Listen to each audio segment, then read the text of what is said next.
A discovery that's caused an absolute sensation, one that could have untold significance for every one of us. And not only that, it's a totally engrossing mystery story too. You're about to meet a family that shouldn't exist, a family like no other.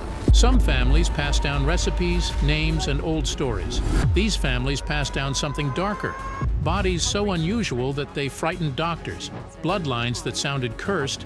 Over time, I have now become to like my condition because it makes me very unique. And lives scarred by captivity and cruelty. From a dwarf family marched into a death camp and kept alive for cruel experiments, to another that crawled on all fours while the world stared in disbelief. These are the most unusual families in the world. Number 15. The family that survived Hitler together. The Ovitz family holds one of the strangest survival stories of the Holocaust. They were the largest recorded family of dwarfs and the largest family known to enter Auschwitz and survive intact. They came from Transylvania, in what is now Romania. Their father, himself a dwarf, had 10 children, and 7 of them were dwarfs. In ordinary life, that could have meant a future of poverty and ridicule. Their mother pushed them in a different direction. She turned them toward music and performance where their difference could earn them a living instead of shutting them out of the world. They became the Lilliput troupe and spent years performing across Central Europe. Perla played a tiny pink guitar. Her sisters used quarter-sized violins, a half-sized cello, an accordion, a cymbalom, and drums. Their average height relatives worked behind the curtain. Then, in May of 1944, 12 members of the family were deported to Auschwitz. Their mix of dwarf and average height relatives caught Josef Mengele's eye almost at once. He was obsessed with heredity, physical difference, and human experiments. Under Nazi logic, the family should have been doomed. Instead, the very thing that marked them for death also kept them alive. Mengele wanted them for study, so he pulled them out of the path of mass murder and kept them as specimens. That did not spare them from horror. They endured repeated blood draws, bone marrow extraction, the pulling of teeth and hair, painful tests, and humiliating body exams. Mengele gave them better food and quarters than many prisoners, but not out of kindness. He was protecting something he believed belonged to him, and still the family survived. After the war, they emigrated to Israel in 1949, went back on stage, and kept living together. Number 14. The Blue family. In the hills of eastern Kentucky, some people were known by a name that sounded made up, the Blue People of Kentucky, but they were real. Their story begins with Martin Fugate and Elizabeth Smith, who settled near Troublesome Creek in the early 1800s. Several of their 7 children were born with skin that looked blue, and that strange color kept showing up in the family line for generations. The land helped keep the mystery alive. That part of Kentucky was remote, with few roads and few outsiders, so families like the Fugates, Smiths, Richies, Combses, and Stacys often married within the same small circle. The result was that a rare trait kept passing through the bloodline. This was not folklore, paint, or some mountain legend. It was a real inherited blood disorder called hereditary methemoglobinemia, caused by a shortage of the enzyme that turns methemoglobin back into working hemoglobin. The effect was hard to miss. Their blood could look brownish instead of bright red, and their skin could take on a blue cast from head to toe. Most people have less than 1% methemoglobin in their blood. In many of the blue Fugates, it was around 10 to 20%. That was enough to change their color without necessarily ruining their health. That is what made the family so unusual. They looked alarming, but many of them lived long lives. The mystery finally began to crack in the 1960s when a blood specialist named Madison Kowine and a nurse named Ruth Pendergrass met blue-skinned siblings Rachel and Patrick Ritchie at a clinic. Kowine worked out what was happening and treated them with methylene blue. The change was so fast it sounded unreal. Within minutes, their skin reportedly began turning pink. Then, in 1975, Benjamin Stacy was born with purplish-blue skin and terrified doctors in the delivery room. His relatives recognized the family trait right away. As he grew, most of the color faded. But when he got cold or upset, his lips and fingers could still turn blue. Number 13. The family with lobster hands. The Stiles family carried a rare condition called ectrodactyly, where the middle digits are missing and the remaining fingers or toes split into claw-like shapes. In Grady Stiles Jr.'s case, The condition affected both his hands and feet so severely that he could not walk normally and had to move using his arms. The trait ran deep in the family line, reaching back to at least the 1840s. By the time Grady's granddaughter Misty was born, it had reached a sixth generation. Grady was born into a family that had turned that body into a living attraction. His father had performed as Lobster Man, and Grady himself was on stage as Lobster Boy by age 7. For decades, he traveled the carnival circuit, pulling himself onto a platform while crowds stared. Their inherited condition did not just shape their bodies. It became the business that fed them, followed them, and trapped them. Then the story turned ugly. Family members said the showman image hid a violent drunk. His daughter Kathy said he put the children on display and forced them to wear gloves off stage so nobody got a free look at their hands. Mary Teresa Stiles said alcohol changed him completely. Kathy described one attack so brutal that while 7 months pregnant, she was knocked from her wheelchair and ended up needing an emergency C-section. In 1978, Grady shot and killed his daughter Donna's fiancé after calling him over for what he called a private talk. Donna later said her father sat on the porch smiling afterward. He was convicted of third-degree murder and got 15 years of probation, partly because of his condition and failing health. That leniency set up the end. After more abuse and threats, Mary Teresa and her son planned to have someone kill him. Grady was shot in his trailer in Gibsonton, Florida, a town known as the winter home of carnival workers. Number 12. The family that vanished into the Siberian wilderness. In 1978, Soviet geologists flying over the Siberian taiga saw something that should not have been there at all. Far below was a small clearing, furrows cut into the ground, and signs of a garden in a place more than 150 miles from the nearest settlement. That alone was strange. What they found on the ground was even stranger. A family had been living there in near total isolation for more than 40 years, cut off from almost everyone and almost everything. They were the Lykovs, an old believer family who had fled into the forest after pressure and violence from the Soviet state made ordinary life impossible. In 1936, Karp Lykov took his wife Akulina and their 2 children, Savan and Natalia, deeper into the wilderness, and kept going until the modern world was gone. 2 more children, Dmitry and Agafia, were born out there, which meant they grew up knowing civilization only through stories, memory, and prayer books. Their life was brutally simple. They lived in a rough hut, wore patched clothes or homespun fabric, grew potatoes and rye, gathered berries and roots, and survived off whatever the taiga gave them. They wrote with sharpened birch sticks dipped in honeysuckle juice. Their books of prayer were their school, their history, and their link to the outside world. Then came the worst stretch of all. In 1960, frost destroyed their crop. By the next winter, they were eating bark, straw, and leather. Akulina starved to death in 1961 after giving what little food remained to her children. When the geologists made contact, the family did not suddenly return to normal life. They were wary, deeply religious, and overwhelmed by what they saw. Dmitry was the most curious and quickly became fascinated by tools and machines. But contact brought its own shock. In 1981, Savan and Natalia died of kidney failure after years of deprivation, and Dmitry died of pneumonia. Karp died in 1988. Agafia stayed. Even now, she still lives in the taiga, accepting only limited help, as if the forest never truly let the family go. Number 11. The 5 sisters turned into a human attraction. On May 28, 1934, in rural Corbeil, Ontario, 5 identical sisters were born nearly 2 months early, and together they weighed only 13 pounds, 6 ounces. No one expected all 5 to live. The largest weighed just 2.5 pounds. The smallest weighed 1 pound, 8.5 ounces. None of them was longer than 9 inches. Their first care was improvised and desperate, with cow's milk, sterilized water, corn syrup, heated bricks, hot water bottles, and even a water and rum mixture when breathing became difficult.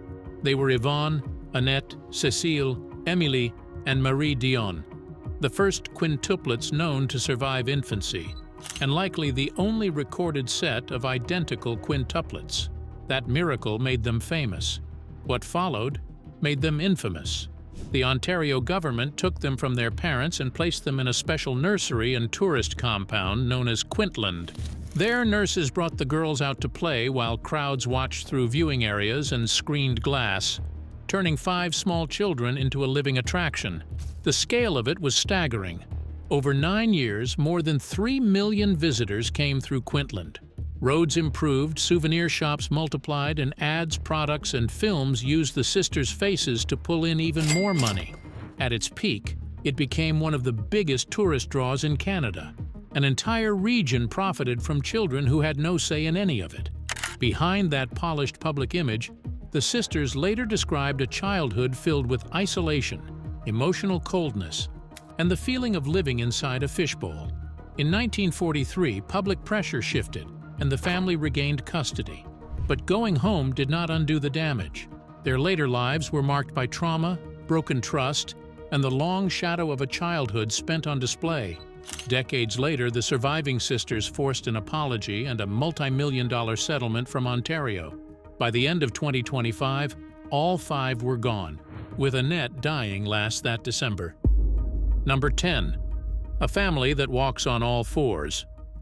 In a rural part of southern Turkey, 5 adults from one family became known for something that looked almost impossible. They moved on all fours, placing their palms flat on the ground in a bear crawl. It was real, it was documented, and once cameras showed up, the family knew what was coming. People would stare, compare them to animals, and turn their lives into a spectacle. They were part of the Ulas family, a large family with 19 children. Several siblings were affected, but 5 adults became the center of worldwide attention. They grew up in the same home, but not every child ended up moving in the same way. The first headlines went straight for the wildest idea. Some people called it reverse evolution, as if these men and women were somehow turning back into an earlier stage of human life. That claim spread fast because it sounded shocking. But science told a different story. Later studies linked cases like this to problems in the cerebellum, the part of the brain that helps control balance and movement. Researchers also found mutations in a gene called VLDLR in families with this condition.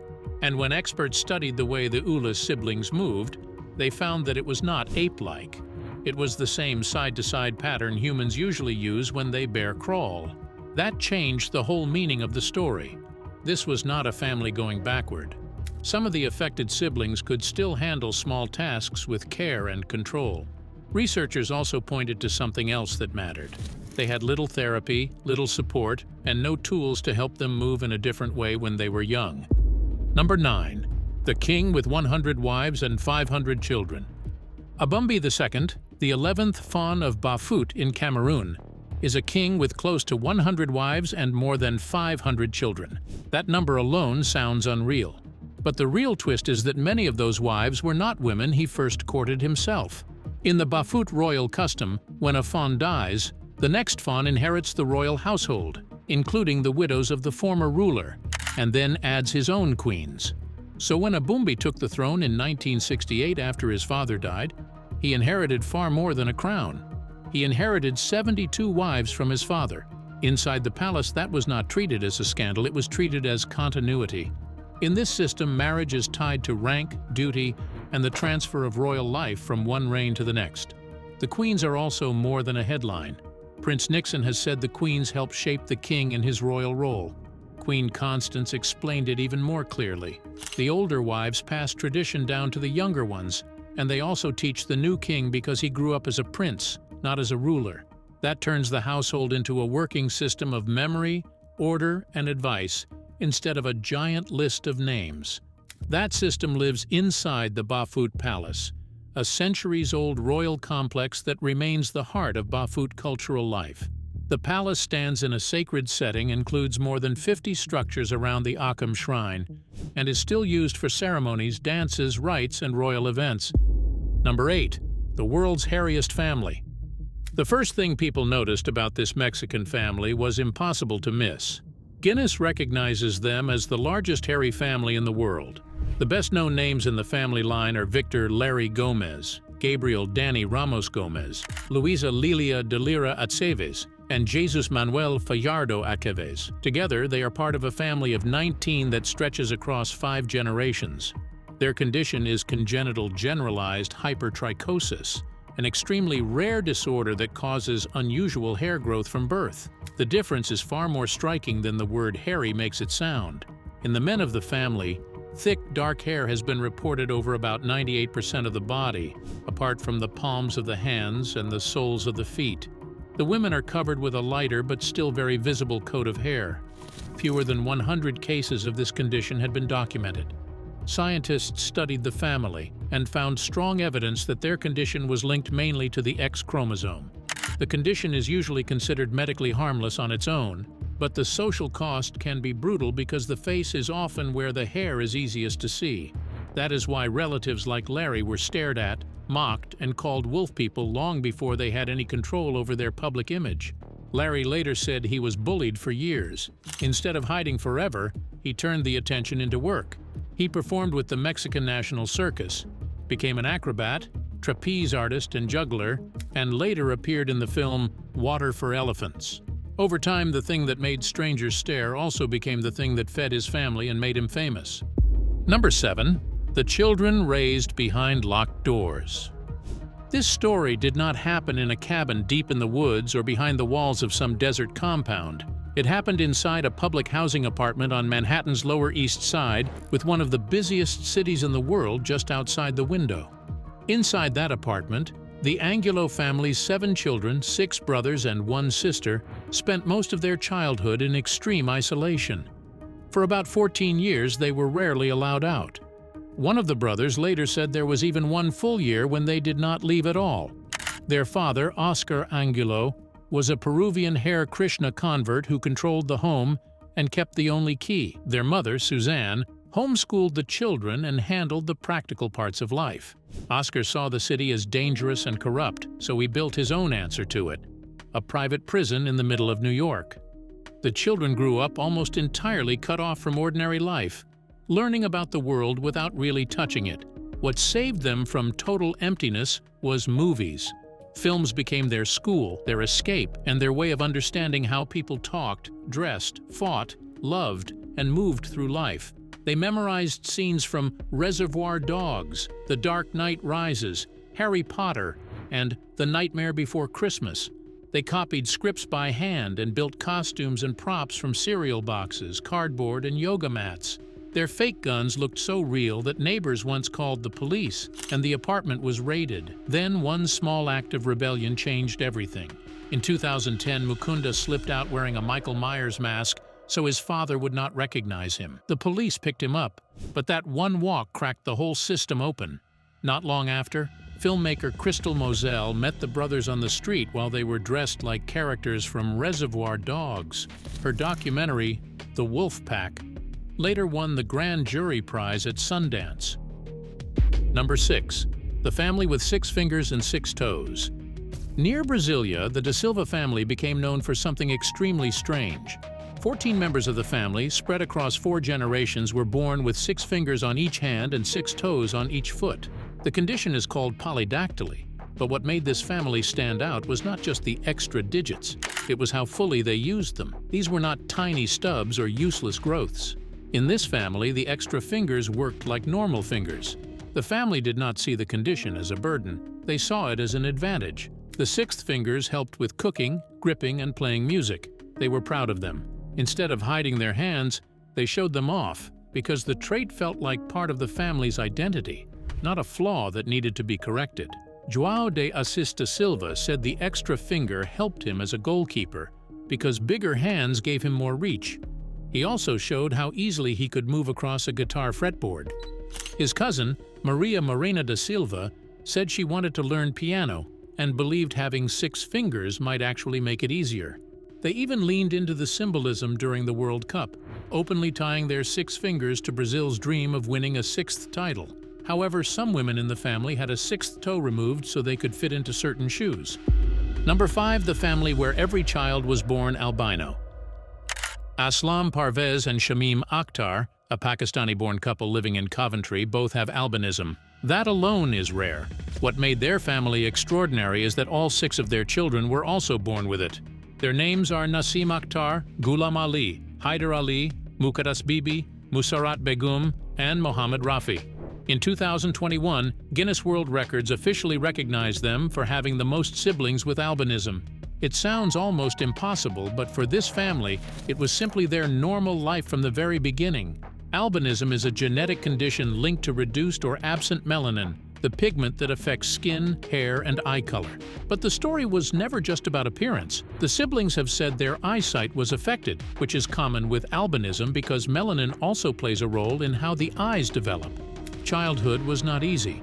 The siblings spoke openly about being bullied, sworn at, and made to feel out of place during school and college. They often stayed close together because being together made the hostility easier to survive. Nassim described the deep identity struggle that came with being Asian, but not looking how people expected an Asian family to look. Number 4. A mother and son born without arms.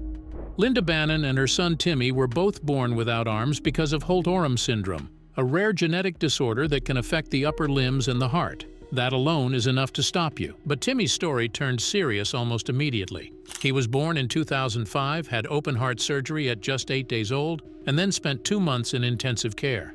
From the start, this family's story was never only about what was missing.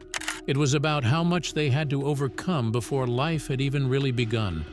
Linda's own childhood shaped everything that came after. She grew up with parents who did not treat her like she was fragile or helpless.